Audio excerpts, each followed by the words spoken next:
We're very pleased to have this 10th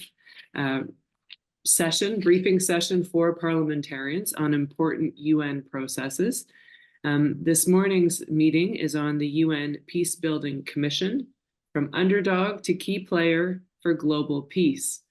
Many of us are much more aware of the Security Council and its role in trying to keep peace.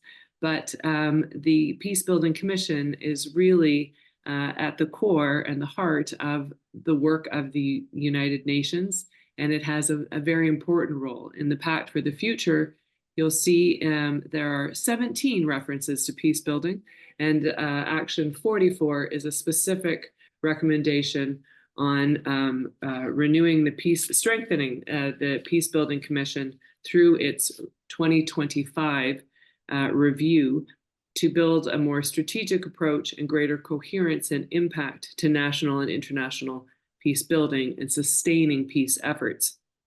We're very pleased to have with us this morning the Ambassador of Brazil, Sergio Danesi, who is the president of this Peacebuilding Commission for another 2 months, but he's also held the chair as the president of the Security Council as well in his very important career. We also have the Assistant Secretary General, Elizabeth Spihar, who's a great friend to the IPU and has had various roles in very difficult conflicts and elsewhere throughout a great career within the United Nations. And we will then hear from Sigrid Gruner, who also has lots of UN experience, but is the Deputy Executive Director and Program Director at the Dag Hammarskjöld Foundation, with a focus on peace building, and she heads their New York office. So we will have opening statements and opportunities to understand better what is the Peacebuilding Commission and what its work ahead is. I will ask everyone to stay on mute when the ambassador is speaking. And after his about 6-minute presentation, I'll turn to Elizabeth and then for about 5 minutes and Sigrid for about 5. And then we will have the opportunity for you to make questions or ask questions or make comments. And I will take a speaking list. And in that case, if you could just raise your hand electronically, that would be very helpful. And we can get through as many questions. As Elizabeth has said, she has to leave at 9:55. I think I have the ambassador and the Sigrid until 10 o'clock, but we will wrap up on time. And this meeting is being recorded and will be edited and put up on our website in case you miss anything. So without further ado, Ambassador Danesi, please. Thank you, Patty. Excellencies, distinguished members of Parliament, esteemed colleagues, all protocols observed, I'm pleased to address you as the Brazilian chair of the Peacebuilding Commission for this year. We have been trying to chair the Commission with an action-oriented emphasis, trying to make it a space where countries can share good practices, challenges, lessons learned, and why not, frustrations and shortcomings. In the midst of an alarming increase in conflicts across various regions, with new crises emerging and old ones resurfacing, the Peacebuilding Commission and the Secretary General's Peacebuilding Fund, alongside the Peacebuilding Support Office, stand as a beacon of hope and as a creative instrument for the United Nations to fulfill the mandate of its charter. This is especially true against the backdrop of the persistent paralysis and ineffectiveness of the Security Council, a situation that undermines the credibility of the United Nations and the multilateral system as a whole, since the Security Council is the most visible face of the United Nations in the eyes of world public opinion. We are pleased to announce that many countries have been coming to the PBC with a view of benefiting from this relatively new UN tool. This year alone, we held meaningful sessions dedicated to peace building and conflict prevention strategies in countries such as Mauritania, Guatemala, Liberia, Sierra Leone, São Tomé e Príncipe, Colombia, the Gambia, East Timor, Norway, Kenya. Most of them with their participation at ministerial level, 2 of them, Guatemala and Colombia, at presidential level, and always including civil society representatives. This shows that there is no stigma in becoming a partner of the PBC. On the contrary, it shows wisdom and certainty of purpose on the part of the countries. More countries are expected to come in the next months, helping reinforcing the Commission's authority and generating a strong momentum for the peace-building architecture review that is due in 2025 as mandated. The PBC is a political body. It comprises the 7 members of the Security Council, including the 5 permanent members, and countries representing the General Assembly, the ECOSOC, the main troop contributors to peacekeeping operations, and the main UN voluntary financial contributors, totally 31 members. We must use its political weight to show countries in need that they will get support when they come to the PBC with the aim of developing or consolidating a strong and well-conceived peace-building or conflict prevention strategy. We must be a welcome interlocutor of international financial institutions and multilateral or regional development banks when advocating for these fellow PBC countries that are seeking financial support or technical cooperation for their peace-building and conflict prevention strategies to succeed. As the political pillar of the UN peace-building architecture, the PBC offers a unique platform where nations rally to support the national priorities of fellow member states that voluntarily come to it, and I insist on voluntarily. The Commission also tenders advice to both the Security Council and the General Assembly, a capacity that uniquely positions it to bridge the critical nexus between peace and security, sustainable development, human rights in all their dimensions, institutional strengthening, and the fostering of an effective judicial system and efficient police force. In addition, the effectiveness of any national peace-building or conflict prevention strategy depends on inclusive national dialogues and local initiatives that mobilize communities and take their views and needs into account. All those endeavors deeply depend on and benefit from the active backing of national parliaments and ultimately on the engagement of the international union of parliamentary union. For its part, the PBF is an essential tool in mobilizing resources and guiding investments towards prevention and peace building in a timely, catalytic, and risk-tolerant manner. By working collaboratively with the UN system, local governments, civil society, regional bodies, and financial institutions, the fund seeks to facilitate inclusiveness and national ownership, integrated approach, and cohesive UN strategies. In short, for countries engaging with the PBC and the PBF, the objective is clear: to support national peace building and conflict prevention strategies, enhancing resilience against the forces that drive conflict. Their unique role must be further strengthened in the 2025 UN Peacebuilding Architecture Review, which presents us with a crucial opportunity to take stock of the progress achieved so far, to critically review our failures and shortcomings, and of course, to refine strategies for meeting persistent challenges.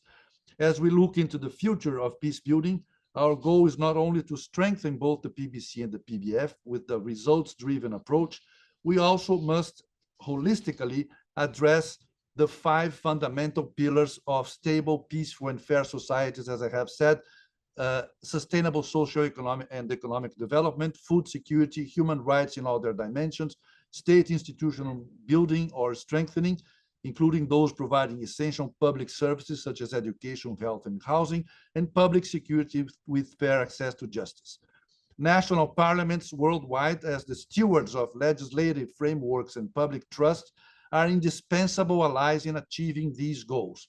They must encourage their governments to seek the support and help of the PBC and the PBF. They must be active in building national strategies for peace building or conflict prevention so that their countries can come to the PBC and the PBF always on a voluntary basis and with a plain national ownership of their initiatives, to seek political support and to voice their needs in terms of concessional financing and international cooperation for their strategies to prosper and bear fruits. And I finish: parliamentarians have a key role in this collaborative framework by aligning legislative actions with peace building and prevention objectives, thus forging the necessary legal bedrock for progress. and by assisting their countries in seeking the advice and help of both the PBC and PBF if they think they need a strong and fit-for-purpose national strategy on peace building and conflict prevention. Your support is pivotal in these efforts, and for that, I thank you. Thank you. Thank you so much, Ambassador Danesi. It's terrific to have that framing and to know how many countries have come before you in just this year alone. Hopefully that makes a huge difference to the situation for the citizens and for these members of parliament who might be here on this call. Elizabeth, I wonder if you can give us some more practicalities about how things go and further describe what the Peacebuilding Commission is doing. Thank you. Great. Thank you so much, Patty. Distinguished members of Parliament, wonderful to have you with us this morning, as well as other guests and colleagues. I'd like to start by thanking the Inter-Parliamentary Union for this opportunity to talk to you today about what I think is an extremely important instrument of the peace and security architecture of the United Nations that, as Patty said at the outset, is not certainly as well known as the Security Council, but it has a number of aspects of complementarity that to the Council and to other bodies here that I think are absolutely crucial, particularly in the current times. I have to say that I'm also particularly pleased that I'm here with a group of parliamentarians from around the world. I'm always very keen to engage with parliaments whenever I'm traveling. Whenever parliaments come to New York, come to headquarters, because among other things, or let's say primarily because of your very important responsibilities, from legislating to government oversight, budgeting, stimulating public debate on key issues, and very significantly channeling the voice and representing the interests of your citizens. In the global arena, we really count on you as well in terms of ensuring the implementation by your state of key international obligations and commitments.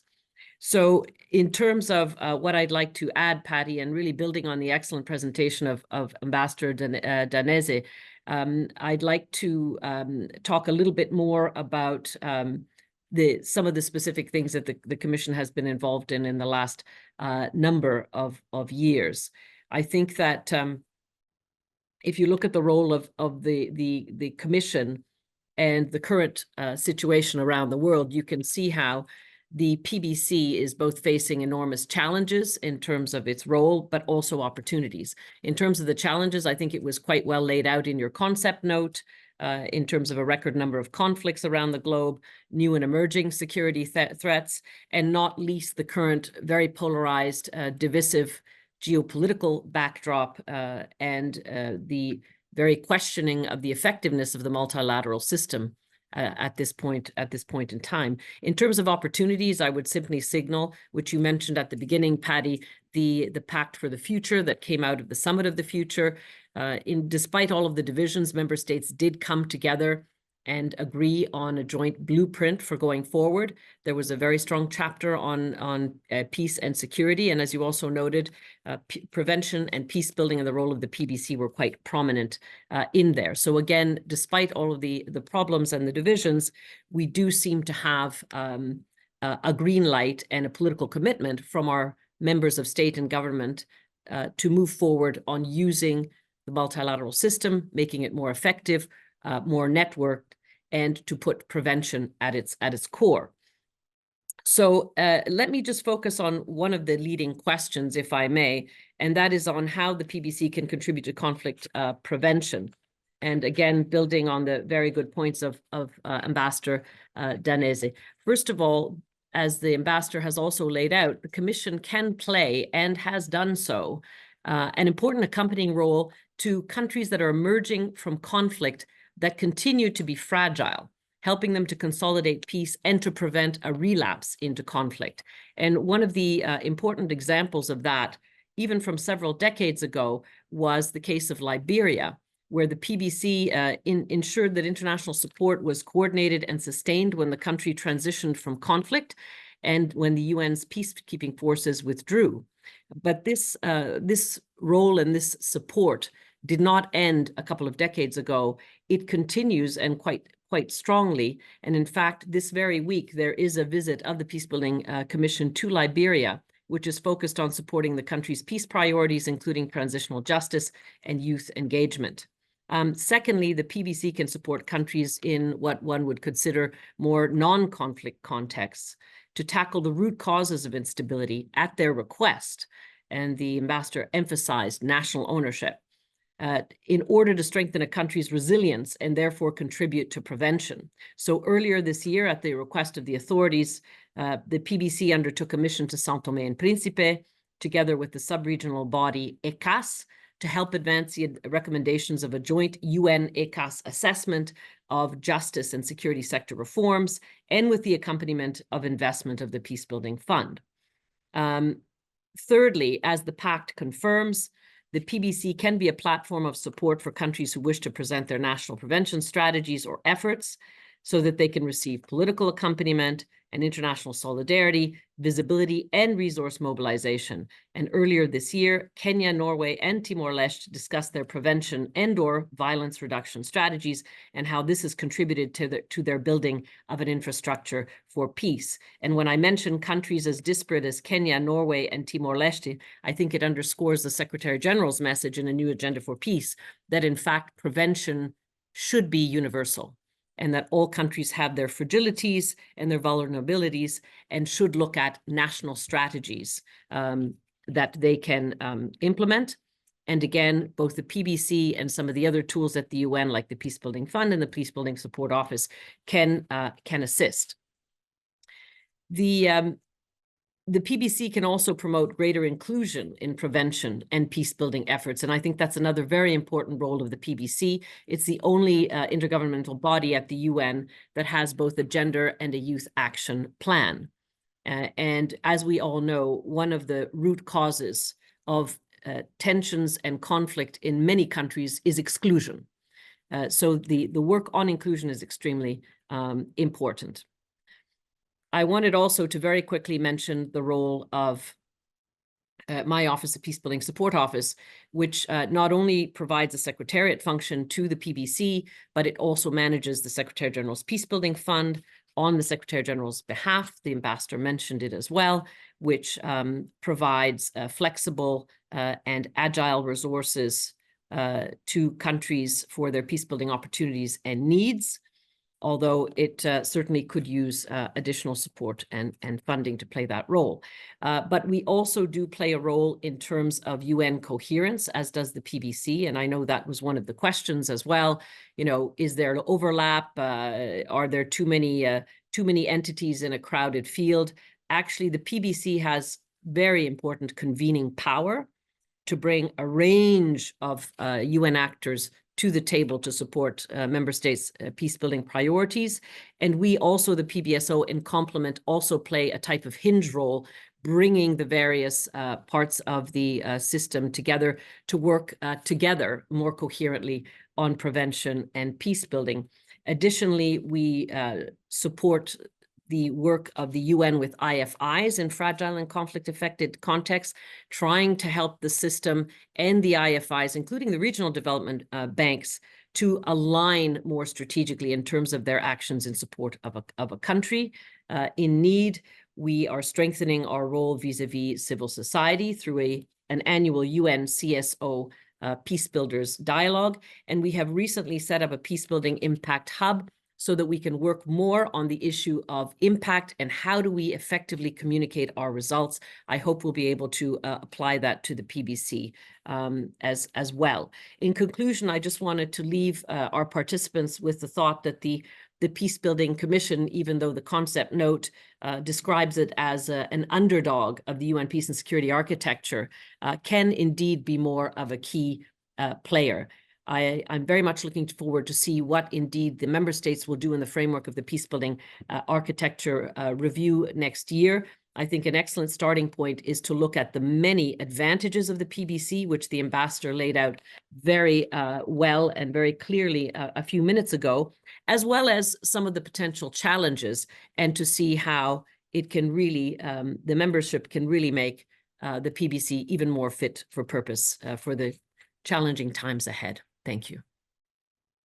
Thank you so much, Elizabeth. That was a lot of information as well. And hopefully the members of Parliament who are on this call will be able to start that discussion with their Foreign Affairs Department and find out more about what their country's positions are in these negotiations and discussions on renewing the Peacebuilding Commission.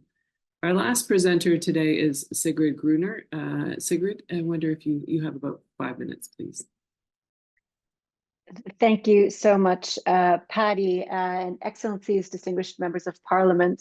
It's really a privilege to be here alongside these distinguished other panelists. And I just want to start also by thanking Patty and Alessandro and the International Parliamentarian Union for convening this, giving us this opportunity at the Dag Hammarskjöld Foundation. And thank you just also to Ambassador Danese and to Assistant Secretary General Spihar and all PBSO colleagues for a long-standing partnership. We've been working closely together for a long time. I just want to take I know we only have a few minutes before we want to open up for discussion, but just to say a few words about the Dag Hammarskjöld Foundation and why we work with this agenda and see that's really important. The foundation was established in 1962 to continue the work and legacy of Dag Hammarskjöld, who died in his post as Second Secretary General of the UN, and to advance dialogue and work for sustainable development and peace. And working in that legacy and to continue his work, he was really known as a Secretary General to try to work to make the organization more effective and fit for purpose, and to advance reforms, ensuring that the UN was a really democratic space that was fit for purpose, but also serving the interests of smaller member states. And here for us, it has been natural in that regard to work with the peace-building architecture that was created in 2005 to respond to a recognition by Kofi Annan at the time and others that there was a hole in the system in supporting member states, as Elizabeth pointed out, that are fragile, that are not on the Security Council's agenda, but that are in need of support, a political accompaniment, resources to avoid lapse back into conflict. And to support the implementation of the sustaining peace resolutions that were the twin resolutions passed in 2016, concluding the review of the peacebuilding architecture in 2015, that really identified the need to have the three pillars of the UN system work more effectively and closely together, and addressing the fragmentation that exists in the system in the interest of peace and security. And so the foundation has been working over many years with different parts of the UN system alongside their Peacebuilding Support Office, with the chairs of the Peacebuilding Commission, including Brazil this year, but also several years back, in a number of different ways, convening annual retreats and expert seminars, but also, and importantly, to get out of New York to look at what is the change taking place in the regions and in the countries on how the system is working better. What is the impact of this? As was said, that's really what the review this next year is focused on. What is the impact of the peacebuilding architecture's work? And so we've been also looking over the years at how to identify that. And here I'll be repeating a little bit what's already been said, but really where the mandate of the peacebuilding architecture and the Peacebuilding Commission is really to look at providing a space or a platform for countries to share their experiences and their lessons and their processes, promoting South-South and triangular cooperation. I think Ambassador Danese and Elizabeth already mentioned a number of examples where this has taken place quite recently. The meeting mentioned already with Kenya and Norway and Timor-Leste coming together to share their experiences more recently and exchange with other member states who are also looking to either develop or continue to implement peacebuilding and prevention strategies.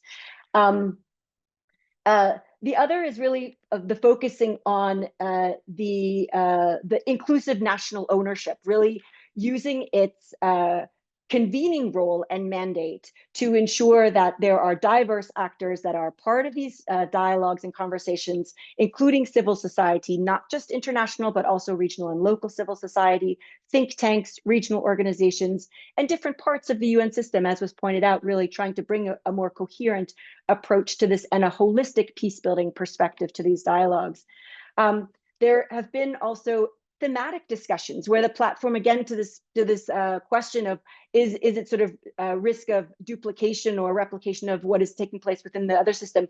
I think it is quite unique also some of the thematic discussions that have taken place within the Commission. One, I think, has already been mentioned on transitional justice, where the Gambia, Colombia, and Timor-Leste shared their own experiences advancing these processes in their contexts, and also one on the relationships and processes with Indigenous peoples, where Canada, Norway, and Colombia shared their experiences in a common meeting. Again, underscoring, and I think this has been said, but is really important to underline the universality of peace building and prevention that is identified in the new agenda for peace, and the process that has taken place over the years of destigmatizing the work of the Peacebuilding Commission, really as a space that is one for all different member states to be able to get the support, share their experiences, get also support on financing. And the Peacebuilding Architecture Review will be an opportunity to look at what has been working well, including the advisory role to the Council, but also try to expand and explore more how the PBC can serve as an advisory function to the General Assembly and ECOSOC. And I want to finish on the importance of financing for peace building and prevention, which I think was one that is going to be in big focus also in the review, looking at the implementation of the recent resolution on peace building financing, but also the assessed contributions that will be coming into the Peace Building Fund, and where the Peacebuilding Commission has an important role to raise awareness about the need for adequate, sustainable, and predictable financing, not only just the quantity, but also the quality of the funding that goes towards peace building. And I want to say there that the Peacebuilding Support Office has a very important role and also needs to continue to be strengthened and resourced in order to be able to perform its very important role in supporting the work of the Peacebuilding Commission as it continues to grow and play a stronger role, which we hope to see happen. And with that, thank you for the opportunity, and I'll turn it back over to you, Patty, and look forward to the discussion. Thanks so much, Sigrid, and thank you for raising those issues on finance as well. Obviously, or I would hope that making peace or keeping peace is a lot less expensive than waging war, and that factors into some people's consideration. Again, we do have interpretation in English, French, and Arabic. I see one question that's very specific to Somalia in the chat, and how and perhaps the ambassador or Elizabeth wish to answer that specific question, or maybe make it something that's a bit more general to any country, rather than in case that's might be sensitive there, which relates to the key strategy. What key strategies does the Peacebuilding Commission recommend to support Somalia's peacebuilding efforts? Specifically, how can Somalia's parliament collaborate with the PBC to promote inclusive governance, stabilize conflict-affected regions, and ensure the meaningful inclusion of youth, who make up 85% of Somalia's population, alongside women and marginalized, sorry, it's cutting out on me, marginalized groups in peacebuilding initiatives. So I'll let you think about that question. I will recognize an MP named Al Zayed, and I wonder if you could please give us your country, as well as unmute yourself and ask your question, and then I'll go to Qatar to the Deputy Speaker, Al Suwaiti. So over to you, Dalal. I'd like to thank you. I'd like to thank the speakers of the United Nations PBC. We are, as a Kingdom of Bahrain, we highly appreciate the international efforts to promote and build peace. We are, as MPs, what matters most to us in this regard are legislations, application and practices, and how to provide the required finance to meet these needs. I fully agree with what Mr. Sergio Dennis he said regarding the need for strategies and pillars. I comment on what Sigrid highlighted regarding the need for a platform for legislation in which we share relevant legislation, those related to peace building, and how countries can support the United Nations efforts in this regard, especially the financial support and technical support, especially the countries that suffering conflict, armed conflicts. Also, I'm honored at the same time to recall we are at the Arab region. We have traveled a long distance regarding the legislations and the creation of institutional mechanisms that support peace. And we are keen on providing financial, technical support.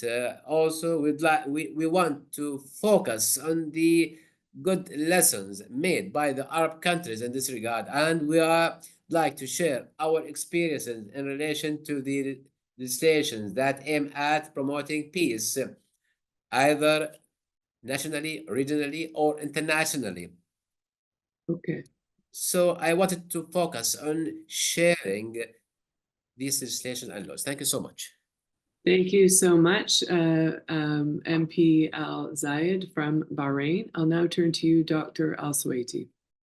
Peace and blessing of God be upon you. I would like to thank you, Paddy, and also would like to thank His Excellency Mr. Sergio Dancy and Elizabeth. I'd like to thank you for those informative presentations regarding the PBC, which plays a very important role. The state of Qatar plays a very pivotal role in promoting peace as well as mediation efforts between conflict parties. We are here in the state of Qatar. We believe that peace building is a very important step.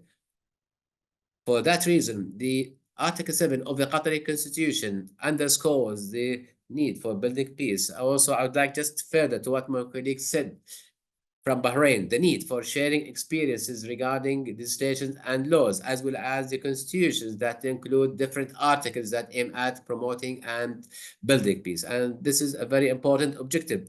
I'm sure that the objectives of the PBC are very important, but the need for early intervention and the prevention from conflict. That's why the PBC needs to develop early analysis strategies for the situation, as well as the hot areas of potential conflicts in order to de-escalate these areas before the eruption of conflicts.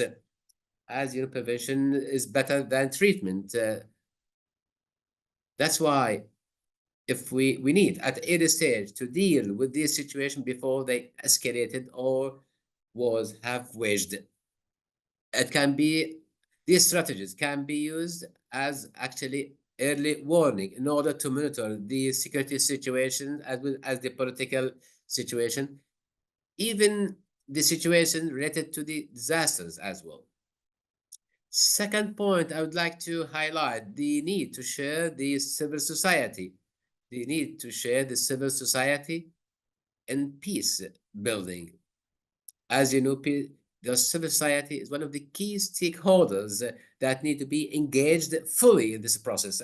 And I believe that when we engage parliaments as well as engage people in solving their conflicts, and they will play an effective role to de-escalate these conflicts as well as supporting peace building. How can that happen? This can be happen through using influencers of the social media. As you know, nowadays, the social media plays a very pivotal role in the societies and member of society. That's why if we can benefit from such strategies, just one more minute, please. Last point, I would like to highlight the promotion of accountability, transparency, assessment, and the need that the PBC should have mechanism for these points. Thank you so much. Dr. Al Swaiti, and thank you for your team for bringing us Arabic interpretation as well. I think Ambassador Denesi is going to answer the first question on from the Somali MP, and then I will look to Elizabeth and Sigrid if they would, and the ambassador, of course, on the other two comments or questions. Thank you, Patty. I'll answer the distinguished senator from Somalia, and it is, I mean, it applies to every country that could benefit from working with the PBC. I think that parliaments in countries that are facing peace building challenges, or that want to prevent conflicts that they see that are building up in their societies, must talk to their governments or engage with their governments in order for them to see that the PBC and the PBF, the whole peace building architecture of the United Nations, is a useful instrument that they can use in their favor. There is no stigma in participating in coming to the PBC, in showing the challenges that the countries have, in calling for help, for cooperation, for political support with the international financial institutions, with the multilateral development banks. I think that this is something that the whole government, and when I talk about government, I mean the parliament, the executive branch, the judicial branch, they must be aware that there is this wonderful instrument at their disposal, where they can come to on a voluntary basis. Nobody will force them to do anything. Nobody will dispute that they have ownership of those processes. They can come to the PBC, to the PBF, and present their needs, present their challenges, and ask for help, for support, for cooperation, for financing. And I think that this is a matter of really engaging with the PBC. I understand that Somalia had some relationship with the PBF previously. Other countries come and go. They should be present all the time. While they think that they need the support for their peace building strategies, or conflict prevention strategies, they should come to the PBC and be a part of that effort. Thank you. Terrific. Thank you, Elizabeth. Yes, thank you so much. I'd like to add a little bit on Somalia, and then if Patty, maybe if you could kindly just summarize the comments from the other distinguished participants, because I didn't have my interpretation working properly, so I want to make sure that I fully captured the question. But on Somalia, indeed, the ambassador was mentioning that the Peacebuilding Fund, Secretary General's Peacebuilding Fund, may have had something to do with the country. Absolutely, the Secretary General's Peacebuilding Fund has been supporting peacebuilding efforts in Somalia since 2009, and up until now has contributed about $73 million to the country for that purpose. And it is actually one of our priority countries, which is fully eligible for the support of this SG's fund. And I think it is supporting in areas that are quite important, where the Somalian parliament absolutely would have a role. One of the areas is in youth and women's empowerment. And I think youth was mentioned also by the Somali parliamentarian. We know that many of the countries, in fact, most of the countries where we are working and supporting at a country's request, at a member state's request, have extremely young populations. In fact, sometimes 60 to 70% of the population is made up of youth. Many of them are unemployed. They don't have access to education. They are disaffected, and therefore they are certainly prey to getting involved in gang activity, in non-state armed groups, and the like. And so initiatives that we can support where young people are meaningfully brought into society, and that they are able to participate both socially, politically, and very much economically, is part of what we do, including in Somalia. The role of women, of course, is also critical. We support that very strongly, including in Somalia. And for example, there are a few other areas that might be of your interest. We have recently approved an initiative that would engage religious leaders in Somalia so that they can play an important conflict resolution and prevention role in their communities. And finally, also the issue of trying to help extend the presence and the role of the state, including in recently recovered areas in the country, where we, through the Peacebuilding Fund, try to help support in areas such as access to justice and so forth. So Somalia is an important country for us, and as the ambassador said, I think that if the Somali authorities so wished, they could very meaningfully engage with the Peacebuilding Commission, both to share some of their emerging best practices in terms of trying to consolidate peace in their country, but also getting that international solidarity, support, and resource mobilization via the PBC. So, Paddy, if I can get a quick. Sure. Two things. Both members from Bahrain and Qatar talked about sharing best practices. How can they share that? And also Qatar asked specifically about the role of social media in many countries. That's important. But as you think about that for 2 seconds, I did also ask, I mean, obviously it's the member state, right, that has to come to the PBC, but is there any way for the parliament or for other actors to come to the PBC and ask you to create a space? Or I know it's voluntary, as the ambassador said, but can you be invited to come to the PBC, or can any of the people on this call help make that happen? Okay. Is that a question? I think that's a question for the Ambassador Danese, and then I'll come back to those questions. Yes. Well, I think that the relationship between the country and the United Nations is managed by the government, the executive branch. So I think that this is something that should come from Parliament through the executive branch that has the seat here at the United Nations. But this is an internal process. I mean, of course, countries can choose how they engage with the PBC and the PBF, and they can. There's no.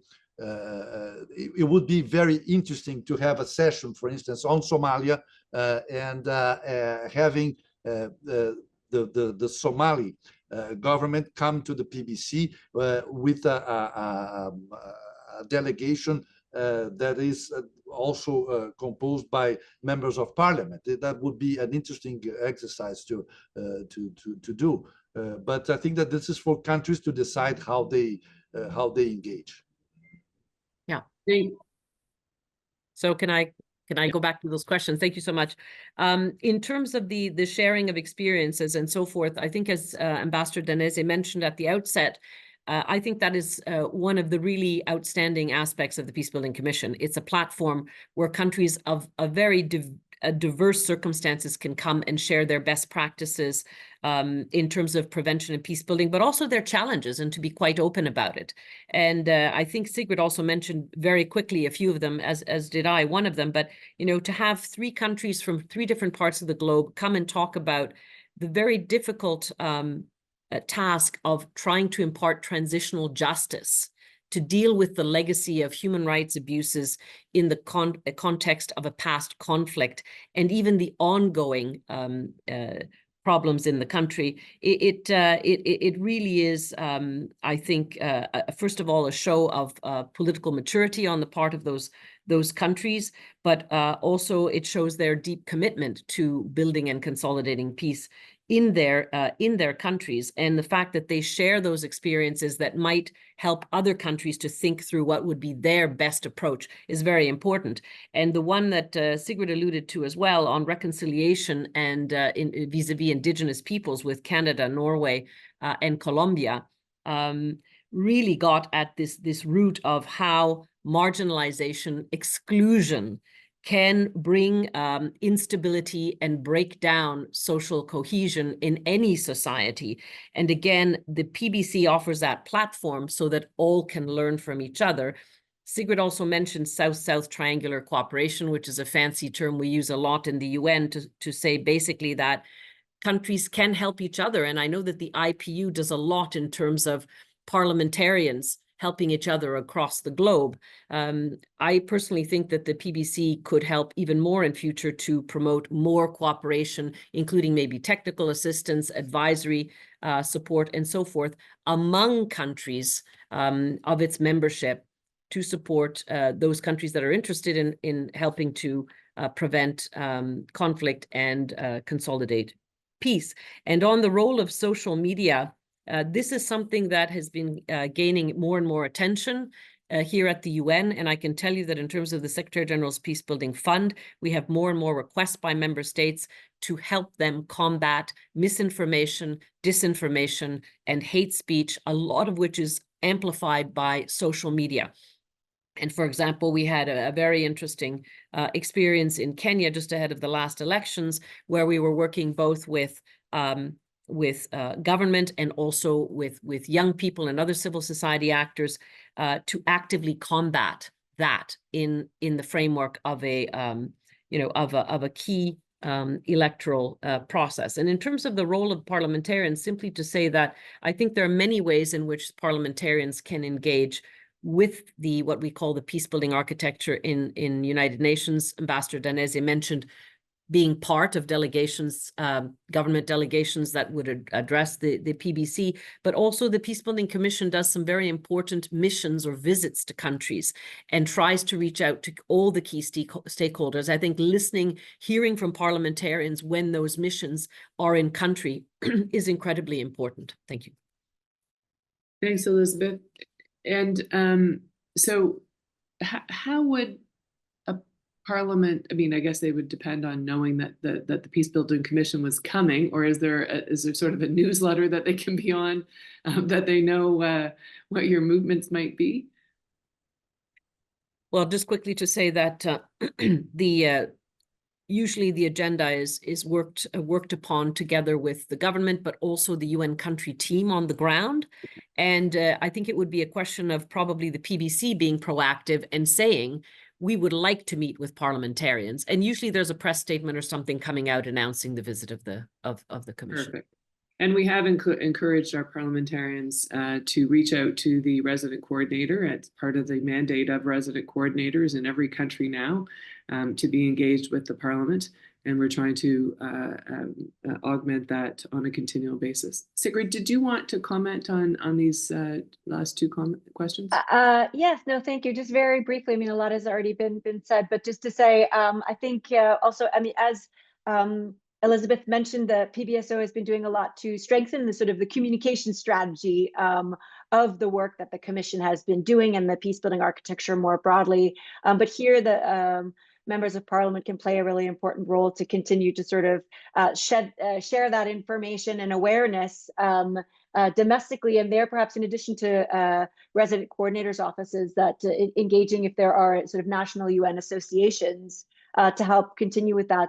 Then I also just wanted to say, obviously there's been a big focus on the negative impact of social media and sort of countering hate speech, which has become a big challenge and is a very important effort.